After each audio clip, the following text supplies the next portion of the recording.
विजु पट्टनायक शासन काल खोर्धा जिला 1 एप्रिल 1993 मसीह मान्यता पाइला। खोर्धा जिला हेबार वर्तमान सुधा 31 वर्ष बीती जाइतले सुधा बाणपुर राजस्व उपखंड मान्यता दाबी बारंबार होई आसुछि, किंतु मान्यता पाइबा दूरर कथा बाणपुर को राजस्व उपखंड घोषणा करबा दीर्घ दिन होला अवैध कर जाउछि। चिलिका निर्वाचन मंडली जनसाधारण सहित सरकार टार्टो नीति पदारे पड़ी जाइछि, तेबे भी धैर्यर सहित अपेक्षा करिछि बाणपुर माटी। वर्तमान सुधा 5 दशंधि अधिक वर्ष हेलाणी उपखंड मान्यता दाबी होई आसुथिले मध्य ए पर्यंत दाबी पूर्ण होई पारुनाही। आगको साधारण निर्वाचन पाखे आसुथवा बे राज्य सरकार नूतन एनएसी घोषणा करथिबा बे बाणपुर राजस्व उपखंड घोषणा प्रति नजर देवाकू अनुरोध करबा सहित आगको 7 दिन भितरे सरकार निष्पत्ति ननेले आगामी दिन रे एठार चक अख बंद कर सहित जन आंदोलन जोरदार हेब बोली चेतावनी देछि राजस्व उपखंड क्रियानुष्ठान कमिटी। बाणपुर पलटन पड़िया पंचदोर छाया मंडप ठारे एक सांबादिक सम्मेलन डाकी यह प्रकाश करछथि एवं यार क्रियानुष्ठान कमिटीर उद्देश्य एवं विभिन्न पर्यायर आलोचना उपरे पर्यवेक्षित करी आज आपको डका जाइए आमर परवर्ती कार्यानुष्ठान कौन हम। गत 1 वर्ष भितर आमर कार्यक्रम शिथिलता नहीं मिटू बाबू भी जानते।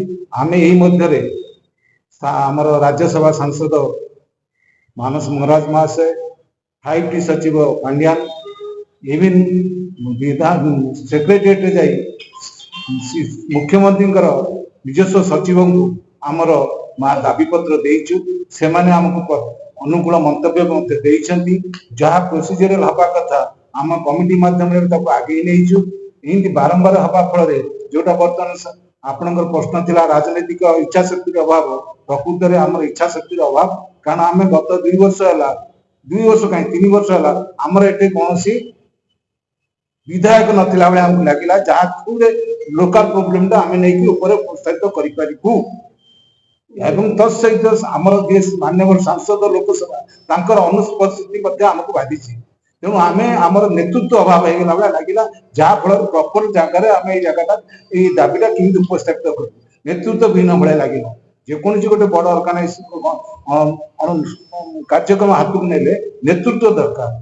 ये जो साधारण मिटू बाबू जी कार्यक्रम सीमित परिसर भितर आगे तेणु आमको से गोटे राज्य स्तर कि केन्द्र स्तर नेतृत्व अभाव आमको पड़गला जहाँफल आम निजक पछघुंचा देलु किंतु आम आम चेष्टा जारी रखीचु।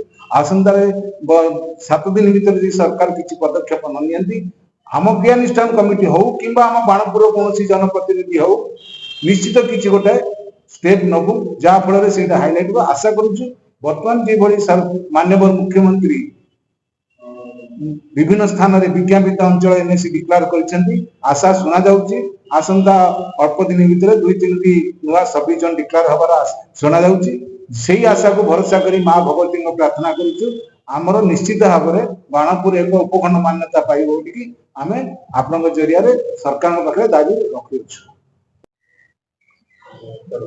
जेहेतु बाणपुर सब डिविजन हेबाई सब प्रकार योग्यता रही मोर आशा ओडिशार मुख्यमंत्री श्रीयुक्त नवीन पट्टनायक महोदय जेपरि ओडिशार उन्नतिकरण कार्य करुँच मोर आशा और विश्वास रही इलेक्शन पूर्व हो कि परे हो ताहा जारी करेंगे यह मो आशा और विश्वास।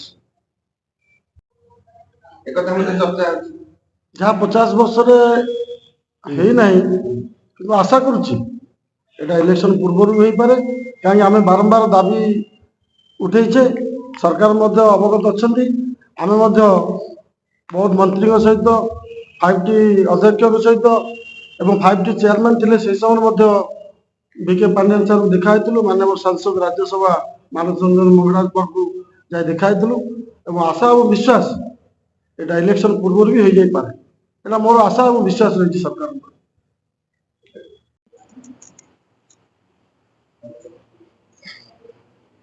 दीर्घ दिन धरी आपण डाक उद्देश्य आम आपणकर उपस्थिति कामना करुचु एवं बारंबार आपणकर माध्यम सरकार एवं प्रतिनिधि मान स्तर में आमर वार्ता पहुँचू ये आशा करी आम बारंबार आपको डाकुचु कारण बारंपुर सब प्रकार ସୁବିଧା ଥାଇ ମଧ୍ୟ ସରକାର ଏପର୍ଯ୍ୟନ୍ତ ଆମର ଡାକରା ଶୁଣିଲେ ନାହିଁ।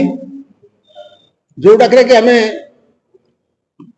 ଗତ ବର୍ଷ 4 ମାସରେ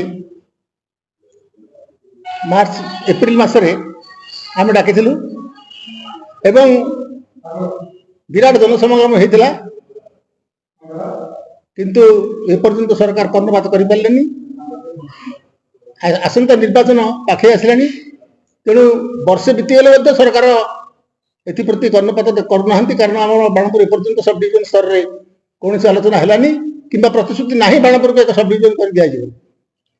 ଆପଣଙ୍କ ଦ୍ୱାରା ଆମେ ପୁଣି ସରକାରଙ୍କୁ ନିବେଦନ କରୁଛୁ, ଯଦି ଏଥର କର୍ଣ୍ଣପାତ ନ କରନ୍ତି ଏହି ସପ୍ତାହକ ଭିତରେ ଆମେ ନିଶ୍ଚିତ ଭାବରେ ଜନ ଆନ୍ଦୋଳନ କରିବାକୁ ଯିବୁ ଏବଂ ଏଥିପାଇଁ ଯୋଉ ଜନ ଆନ୍ଦୋଳନ କରିବୁ ଏଥିପାଇଁ ସରକାର ଦାୟୀ ରହିବ। ଆଇନ ଅମାନ୍ୟ ଆନ୍ଦୋଳନ କରିବାକୁ ଆମେ ବାଧ୍ୟ ହେବୁ। ସହସ୍ର ଲୋକ, ହଜାର ହଜାର ଲୋକ ଆପଣମାନଙ୍କୁ ଗତ ଦିନରେ କରିଥିଲେ ମଧ୍ୟ ଜନ ଆନ୍ଦୋଳନ, ତାକୁ ଆପଣମାନେ କର୍ଣ୍ଣପାତ କଲେ ନାହିଁ। ତେଣୁ ଆପଣମାନଙ୍କୁ ଆମେ ବାରମ୍ବାର କହୁଛୁ ଏବଂ ବିନୀତ ଅନୁରୋଧ କରୁଛୁ, ଆପଣ ବାଣପୁରକୁ ଏକ ସବ୍ ଡିଭିଜନରେ ପରିଣତ କରନ୍ତୁ। ଧନ୍ୟବାଦ। ଯେ ନିର୍ବାଚନ ଯେହେତୁ ଆଗକୁ ଅଛି, ସରକାର ଅନ୍ତତଃ ଆମକୁ ବହୁ ଦିନର ଯେହେତୁ 50 ବର୍ଷର ଆନ୍ଦୋଳନ ଇଏ ଚାଲି ରହିଛି ବାଣପୁର ସବ୍ ଡିଭିଜନ କରିବା ପାଇଁ, ତେଣୁକରି ଆମେ ଆଶା କରୁଛୁ ସରକାରଙ୍କଠୁ ଯେ ନିଶ୍ଚିତ ଭାବରେ এই ଇଲେକ୍ସନ ପୂର୍ବରୁ ସରକାର ଏହାକୁ ଘୋଷଣା କରିବେ। ସେ କଥା ତ ମୁଁ କହିପାରିବିନି, ସେତେବେଳ ପ୍ରତିନିଧି ମାନେ କିଏ କିଏ ଥିଲେ, କଣ କଣ ହଉଥିଲା, କୋଉ ପ୍ରକାର ହଉଥିଲା, କିନ୍ତୁ ଆମର ଯୋଉ ପ୍ରକାର ଆପଣମାନଙ୍କୁ ଧରିକି, ଜନପ୍ରତିନିଧି ମାନଙ୍କୁ ଧରିକି ଏବଂ ସମସ୍ତ ଖବରର ପ୍ରତିନିଧି ମାନଙ୍କୁ ଧରି ଆମେ ଯୋଉ ପ୍ରକାର ଆନ୍ଦୋଳନ କରୁଛୁ, ସରକାର ବୋଧେ ଏଥର କର୍ଣ୍ଣପାତ କରିବେ ବୋଲି ଆମର ଆଶା ହଉଛି। ଆପଣ ଆନ୍ଦୋଳନ କରିଛନ୍ତି, ଧାରଣାରେ ବସିଛନ୍ତି, 8 ଦିନ ଧାରଣାରେ ବସିଛନ୍ତି, ସବୁ କଥା ହେଇଛି, ତାପରେ ବି ସରକାର ନିଜାଉଛି। ଆପଣ ଏବେ ବର୍ତ୍ତମାନ କଣ କରିଲେ ସରକାର ଶୁଣିବେ ବୋଲି ଆପଣ ଯାହା କରିବୁ ମୁଁ କହିଲି, 1 ସପ୍ତାହ ଭିତରେ ଯଦି ସରକାର ୟାକୁ ପ୍ରତିଶ୍ରୁତି ଆମକୁ ନ ଦିଅନ୍ତି କିମ୍ବା ଆମର ହୃଦବୋଧ ହେଲା ଭଳିଆ କିଛି ନ କହନ୍ତି, ଉତ୍ତର ନ ଦିଅନ୍ତି, ତେବେ ଆମେ ଯାହା କରିବୁ ସେଥିପାଇଁ ସରକାର ଦାୟୀ ରହିବେ। କଣ ପାଇଁ କରିବୁ, ଯୋଉ ପ୍ରକାର ଆଇନ ଅମାନ୍ୟ ଆନ୍ଦୋଳନ ହେଇପାରେ, ଯେତେ ପରିମାଣରେ ସହର ବଜାର ବନ୍ଦ କରିବୁ, ସଡ଼କ ବନ୍ଦ କରିବୁ, ରେଲୱେ ଲାଇନ ବନ୍ଦ କରିବୁ, ସମସ୍ତ ବନ୍ଦ କରିବୁ, ଜାମ୍ କରିବୁ, ଚକା ଜାମ୍ କରିବୁ, ଅଖା ଜାମ୍ କରିବୁ, ସବୁ ଜାମ୍ କରିବୁ। ତେଣୁକରି ସରକାର ଏଥିପାଇଁ ଯାହା ପରିସ୍ଥିତି ହେବ, ପରିସ୍ଥିତି ସୃଷ୍ଟି ହେବ, ସେଥିପାଇଁ ସରକାର ଦାୟୀ ରହିବେ। କାରଣ 1 ବର୍ଷ ହେଇଗଲା ସରକାର କର୍ଣ୍ଣପାତ କରୁନାହାନ୍ତି ଆମ କଥାକୁ। ବାଣପୁରକୁ ଗୋଟେ ସବ୍ ଡିଭିଜନରେ ପରିଣତ କରିବା ପାଇଁ ଆମର ସମସ୍ତ ସୁବିଧା ଥାଇ, ସରକାର ଯାହା ଯାହା ସବ୍ ଡିଭିଜନ ପାଇଁ ଦରକାର ସମସ୍ତ ସୁବିଧା ଥାଇ ଲିଖିତ ଭାବରେ ଦେଇଛୁ, ସରକାରଙ୍କୁ ଯାଇକି ମିଶିଛୁ, ସରକାରଙ୍କୁ ଲିଖିତ ଭାବରେ ଦେଇଛୁ ଏବଂ ସରକାରଙ୍କର ପ୍ରତିନିଧି ମାନଙ୍କୁ ଦେଇଛୁ, MLA ମାନଙ୍କୁ ଦେଇଛୁ, ସମସ୍ତ ସବୁ ସ୍ତରରେ ଆମେ ଜଣେଇଛୁ ଆମର ଦୁଃଖ, କିନ୍ତୁ ଏପର୍ଯ୍ୟନ୍ତ କେହି ଦୁଃଖ ବୁଝେନି। ଯଦି ଏ ସରକାର ଦୁଃଖ ବୁଝିବେ ବୋଲି ମୋର ଆଶା ହଉଛି, ବୋଧ ହୁଏ ହବ, କାରଣ ଅତି ଦ୍ରୁତ ମାତ୍ରାରେ ସବୁ ପ୍ରଗତି ହେଇ ଆସୁଛି। ତେଣୁ ଏହି ପ୍ରଗତିଶୀଳ ସରକାର ଯଦି ଭାବୁ ଆମେ, ତାହେଲେ ଇଏ କରିପାରନ୍ତି। ଏଠି ଆପଣ ଭାବୁଛନ୍ତି କି ରାଜନୈତିକ ଇଚ୍ଛା ଶକ୍ତି ନାହିଁ ବୋଲି? ରାଜନୈତିକ ଇଚ୍ଛା ଶକ୍ତି, ରାଜନୈତିକ ଇଚ୍ଛା ଶକ୍ତି ହଁ, ଆପଣ ମାନଙ୍କୁ ମୁଁ ଜଣେଇବାକୁ ଚାହେଁ ଯେ ରାଜନୈତିକ ଇଚ୍ଛା ଶକ୍ତି ଥିଲେ ସରକାର କେବେଠୁ କରିସାରିଲେଣି, କିନ୍ତୁ ରାଜନୈତିକ ଇଚ୍ଛା ଶକ୍ତି ଟିକେ ଅଭାବ ହଉଛି ବୋଲି ଆମେ ଉପଲବ୍ଧି କରୁଛୁ। ଖୋର୍ଦ୍ଧା ଜିଲ୍ଲା ବାଣପୁର ଚିଲିକାରୁ ପ୍ରିୟଦର୍ଶିନୀ କ୍ଷୀରାବ୍ଦି ତନୟଙ୍କ ରିପୋର୍ଟ, ସମ୍ପର୍କ ଟିଭି ଓଡ଼ିଶା।